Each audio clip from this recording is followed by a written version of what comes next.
Good afternoon. I want to thank you all for being here this afternoon, but I want to first address the heinous and cowardly attacks that occurred against two brave law enforcement officers in Ferguson, Missouri just last night. I want to be very clear here. I unequivocally condemn these repugnant attacks. I know that all of us in the law enforcement family and all Americans are really across the country are praying for the safe recovery of those two officers. And I stand ready to offer the full investigative resources of the United States Department of Justice, the FBI, to solve this crime and to hold these perpetrators fully accountable. You know, my brother is a retired law enforcement officer, and he always tells me that cops have the right, to come home at night, and that's exactly right. These are people who protect us, who keep us safe, and they have the right. They have the right to come home at night. Seeing this attack last night really kind of turned my stomach, because in the last week since the Justice Department released its pattern and practice report on Ferguson, I thought we'd begun to see really important signs of progress. They were good faith steps being taken within the city's leadership to move in a new, more cooperative direction that I think is beneficial to law enforcement and to community residents. But make no mistake, we still have a long way to go to bring about the systemic change that is needed and that is long overdue in that area. But I think the early indications have really truly been positive. But what happened last night was a pure ambush. What happened last night was a pure ambush. This was not someone trying to bring healing to Ferguson. This was a damn punk who was trying to sow discord in an area that is trying to get its act together and trying to bring together a community that has been fractured for too long. This really disgusting and cowardly attack might have been intended to unravel any sense of progress that exists, but I hope that does not in fact happen. Incidents like the one we have witnessed throw into sharp relief why conversations like the one that we've convened today and that we're going to be having to build trust between law enforcement and the communities that they serve are really so important. A year ago, the Obama administration launched the groundbreaking My Brother's Keeper initiative, which seeks to create opportunities for all young people in this country to improve their lives and to reach their full potential. And we have here some wonderful young people. Gerard is the guy who the president talked about at my going away party, I guess last week or so, when he described him as a future Attorney General of the United States. He also cracked about his disqualifying haircut, but I think his hair, I'm going to disagree with the president. I think his hair looks just fine. His mom is here with us as well, and she was responsible for, I think, a reduction in Gerard's hair.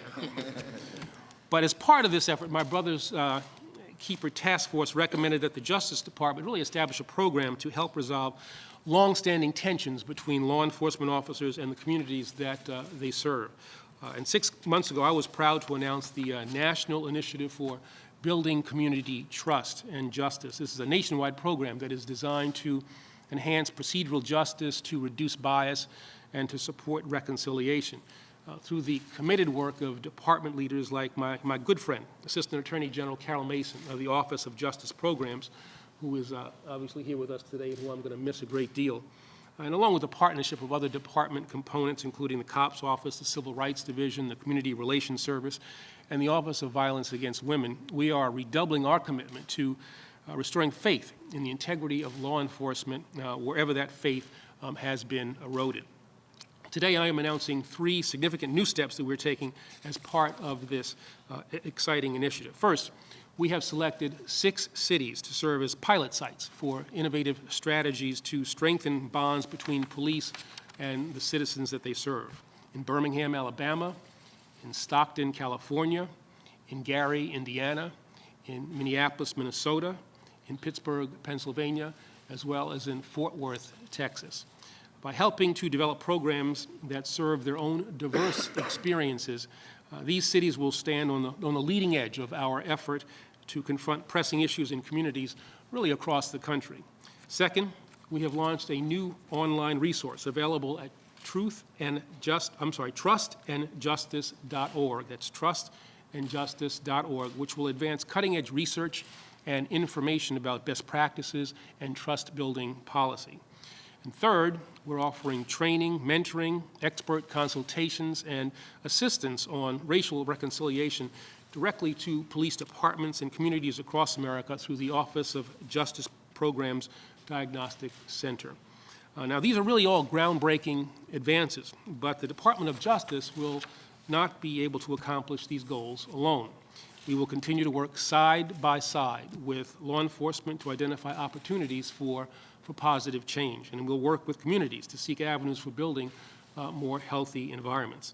Now, from my own decades-long career in law enforcement, I know that the overwhelming majority of America's brave men and women in public safety do their jobs with integrity, and they do so at great personal risk. I have enormous respect for the vital role that they all play in America's communities and for the sacrifices that they and their families are too often called on to make on behalf of the country that we all love. The dangers that they face have been made clear recently, not only with the attacks that we experienced last night, and I talked about it at the beginning, but also with the killing of Officer Robert Wilson III in Philadelphia just last week, and with the tragic death of Deputy United States Marshal Josie Wells in Baton Rouge, Louisiana, earlier this week. Now, these devastating incidents serve as a reminder that our law enforcement officers perform a job that is extremely serious, that is deeply heroic, and that is deserving of our most emphatic support.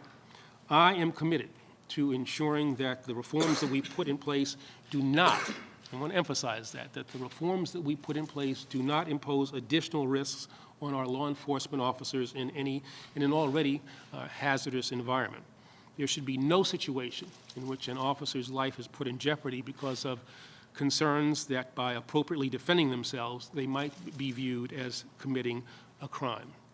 That simply is not something that I'm going to allow to happen. And that is why the Justice Department's discussions about these matters have centered on proven, common sense, and evidence-based collaborative measures that protect our citizens, that strengthen our neighborhoods, and that keep our officers safe. There is not necessarily a tension between all of those things. We can do all those things at the same time.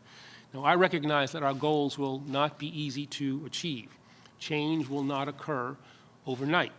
But in conversations just like this one with law enforcement, civil rights, youth, and community leaders, I've been struck really not by our divisions, but by our common interest in creating a more just society that all Americans truly deserve.